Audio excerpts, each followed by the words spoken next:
Hi, welcome to Alex Rocks. I'm Suzi Dhol. Hey, I'm Mark E, and Merry Christmas. Merry Christmas to everyone. I'd like to thank all the people who have shared and viewed our show this year, especially the artists who have made their time to come in during this difficult circumstance. We're looking forward to a great 2021. Hopefully we'll be able to go live.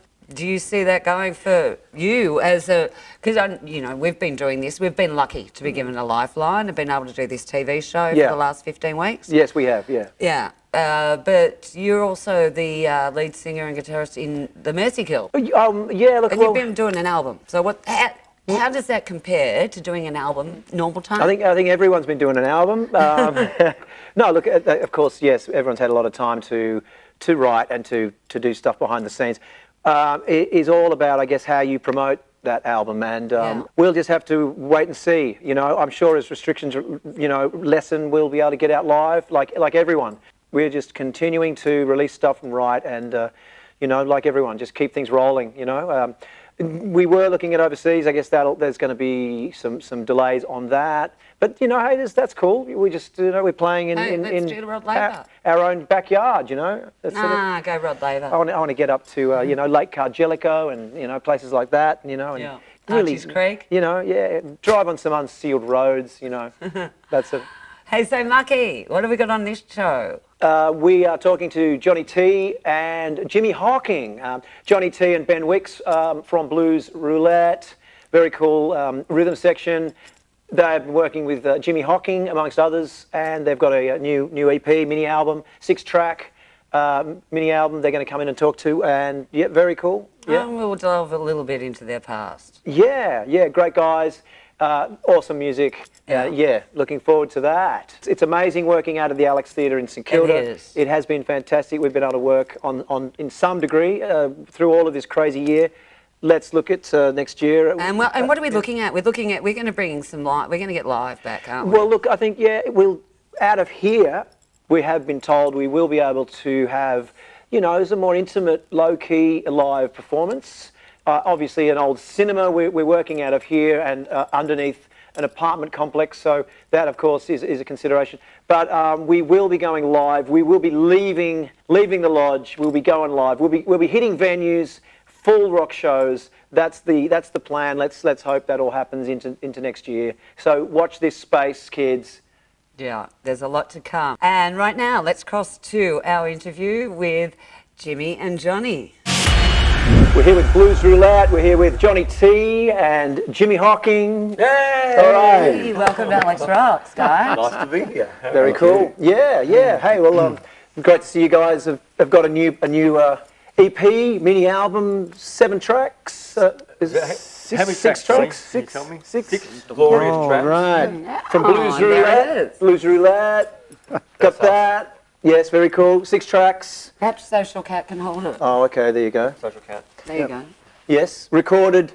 Yeah. Now this was it's a live recording at the festival. Now, the Dindy Live Festival. Dindy Live. Mullen Dindy. Yeah. Mullen Dindy. Now, Blues Festival, or was it, Well, do you know what? It wasn't even a festival. Yep. Ben's got this project, which he does with Johnny, called Blues Roulette, and they have guest people come in and play with them on a weekly basis. So I was just one of the guests, hypothetically, and came in and did a set with the guys. But Ben got an opportunity to play as part of an online festival when the whole COVID thing collapsed in on us. Yeah. And so we went out to a 100-year-old hall out in Marysville. Alexandra. What, so whenabouts was this? This is right at the start. June.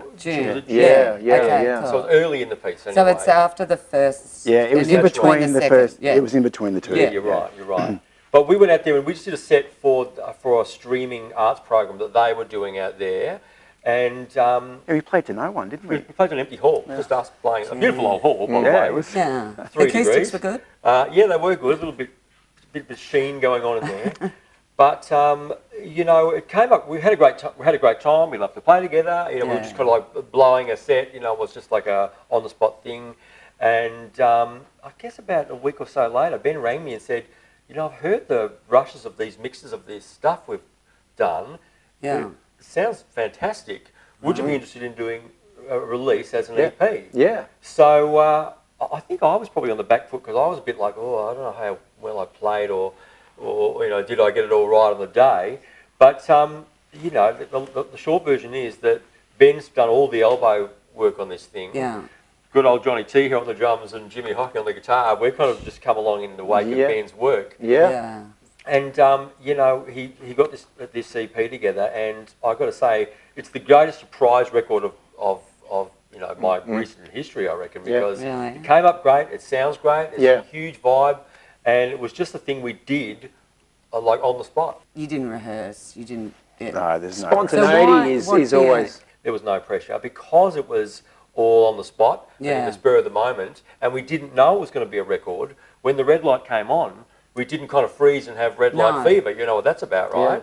And we just played and had a good time, and you can't fake that. It's no, you can't we fake that. We captured something by accident, in my opinion. Well, that's it. I'd like, you know, you can have a diamond that's absolutely perfect, but the flaw is what makes it beautiful. I mean, there are flaws in it, of course, but it's like a real record, though. It's really how we played. It's really what we did on the day. That's what people want to hear. There's no fix-ups. The concept that, you know, that Ben has created with Blues Roulette, I mean, that really lends to that sort of spontaneity where you've got, you know, Ben Wicks and your good self, Johnny, you know, you've got Blues Roulette, solid, killer rhythm section, and then, you know, showcasing, bringing on people like Jimmy, and that's sort of, so you I suppose it is more a relaxed thing where you're like, hey, I'm just going to jump on and, you know, kick out some tunes, and so, I mean, but what a great concept, you know. It is a great concept. Know, I mean, it started, well, Johnny, how long have you been doing the roulette for? I've probably been in it, I'm the third drummer. Yeah. I've been in it for about a little bit year and a half now. Yeah, so but what's it all up? Yeah, it's about 5 years. 5 years I think before. Ben got it going at the Catfish in 2015. Yeah, and they sort of took him on, and you know, everyone said, "Oh, how's that going to work, Ben?" But 5 years later, he's got it going.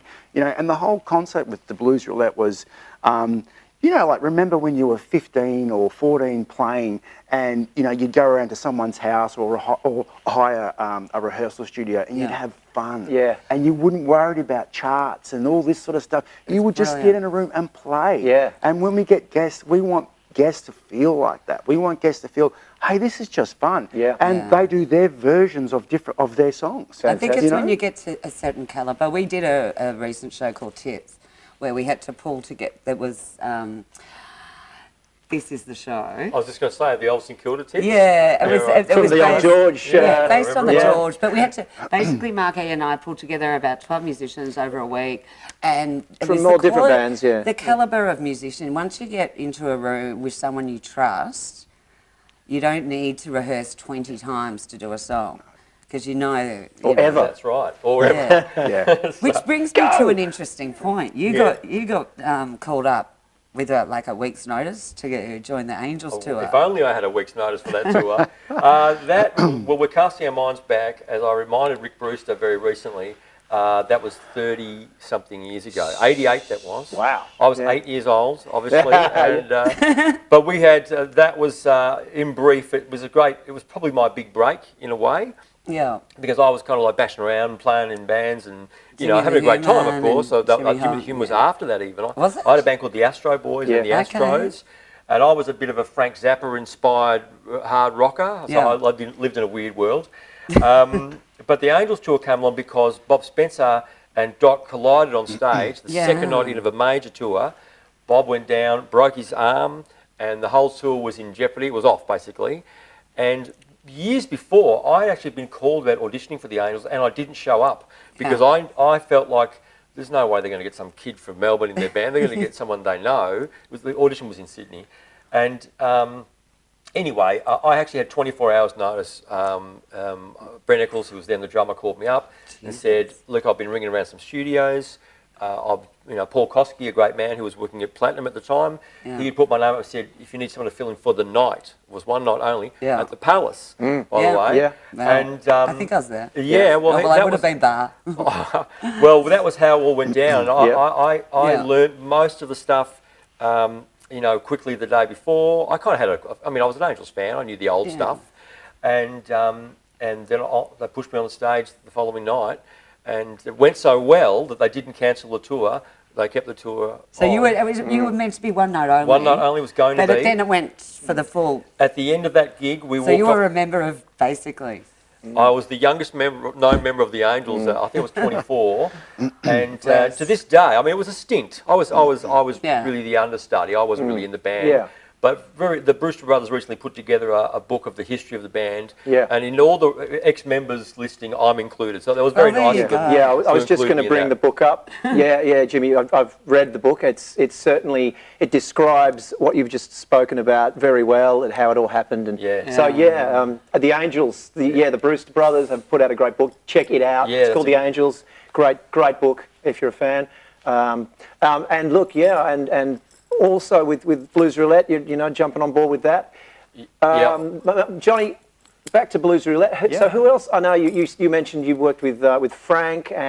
So some of the other artists, guitarists. There's a lot of local blues musicians that we get. You know, there's people like Jesse Falatch, and it just goes on and on. You know, so there's a whole community.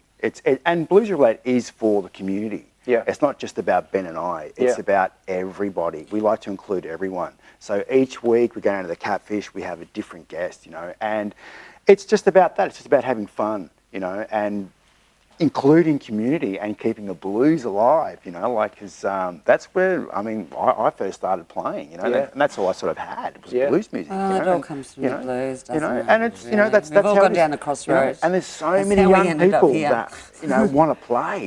You know, it's a great little starting point too, and, you know, starting is, you end up with it, you know, and... So how many people? So at the Catfish, what sort of capacity is that venue? We used to do it down in the front bar, and so now we've moved up to the top. So I think it's a capacity of about 80 people. Okay, so small venue, but very cool. Yeah. And where's the Catfish? Yeah. And it's in Gertrude Street. Yeah. In Fitzroy. Yeah. Nice one. Yeah. So collaborations. Let's talk about that. Yeah. Yeah. You've obviously worked with many interesting people over your career. What's the most interesting collaboration or weirdest? Give me something. I'm not sure if the weirdest one is easy to name, you know what I mean? Because all artists are a little bit on the spectrum. So, you know, do you know what? I actually did one recently that was called the Melbourne Blues Collective. Okay. And during COVID, there was a few things that went down just like that, which sprung up for the desire just for musos to get together and do something, maybe record some music as opposed to go out and play it. And I really enjoyed doing that. There was a great bunch of people on that. And I also did a thing with a young guitar player called Kathleen Halloran, who have you seen Kathleen play? Yeah, great talent on the guitar, and she plays with Kate Sobrano's band. Okay. So Kate runs a show online, and we did a little collaboration as well. So they weren't weird, but they were certainly unexpected, and I didn't expect them to be so great. And that sounds a bit funny, but like I just got so excited after we did them. It's like when you that find that awesome. rough diamond. Refreshing, unexpected. Yeah, you Exactly, never know. right? Yeah. So that was nice. And you must have played with, a zillion people. Oh, look, I think Mark, I think you were at that gig. Is he the weirdest collaboration? I may have been. I was in the audience. I'm sure. Hey, look. Well, regarding how long we've known each other, I can remember. Well, the first time I think I saw you drum would have been with Jed Starr, in the 90s. A band called Star World. With Star World, I think it was Station Hotel on Greville Street, not Gertrude. The old Greville, station. The old Station Hotel. Station Hotel. And it was, I think, with you, Jed, Big Bird, Jed's older brother. Yeah. And who would have been on bass? Actually, I think that might have been Venom. Venom started playing. Would that have been Venom on I drums? joined sort of Star World later. Along sort of Later on the guitar. Okay, I just remember you being part of that. Yes, I was. Okay. Okay, that was Venom. Venom, if you're watching. Yeah, Venom. Hey, Venom. Great gig, man. Venom started with the very if you're first watching. Star World with Jed and Jed's brothers. Yes. And of course Valve, which was a great band that, you know, like a lot of bands, you know, that get to the starting gate and then for whatever reason things go pear-shaped. Or Welcome to our industry. That's what right. I was just going to say. But was that the band you guys did? You guys did a band together, right? At some point. We played briefly in a band called Cinematica, just for again around the early 2000s. Again, a very strange time for guitar playing bands around that time. As opposed to now. It was a bit of a dirty word for a while, for a few years, and everything just went club. And but that was, I got fond memories of, we did a couple of gigs, didn't we? We The did. Duke of Windsor and a couple of small clubs. And Okay, thanks again. Thanks Johnny T, Jimi Hocking, Blues Roulette. Nice to be here. Thank you. Thank you so much for Thanks for coming having in. us. A pleasure. So we're going to look at one of your songs now. That was beautiful. Loved it. Hey, bye. How are you,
Hi, Olga. Hey guys!